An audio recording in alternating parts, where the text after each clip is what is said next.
महाराष्ट्र प्रदेशाध्यक्षपदासाठी रवींद्र चव्हाण यांनी आता अर्ज भरलेला आहे। किरेन रिजिजू हे मंगळवारी संध्याकाळी 5 वाजता महाराष्ट्राच्या भाजपच्या प्रदेशाध्यक्षपदी कोणाची निवड झाली हे नाव जाहीर करतील, अशी माहिती सुद्धा मुख्यमंत्र्यांनी दिलेली आहे।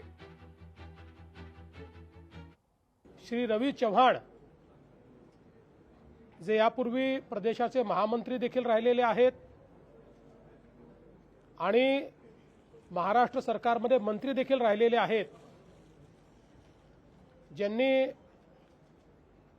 युवा मोर्चाचा कार्यकर्ता म्हणून पदाधिकारी म्हणून कामाला सुरुवात केली। नगरसेवक झाले, स्थायी समितीचे अध्यक्ष झाले, 4 वेळा आमदार झाले, राज्यमंत्री आणि मंत्री असा एक मोठा प्रवास करत यावेळी महाराष्ट्र प्रदेश भाजपचं अध्यक्ष म्हणून त्यांचं नामांकन आम्ही दाखल केलं आहे। माननीय किरणजी या संदर्भातली माहिती देतील। उद्या संध्याकाळपर्यंतचा वेळ आहे। उद्या संध्याकाळी 5 वाजता या संदर्भातली अधिकृत घोषणा होणार आहे।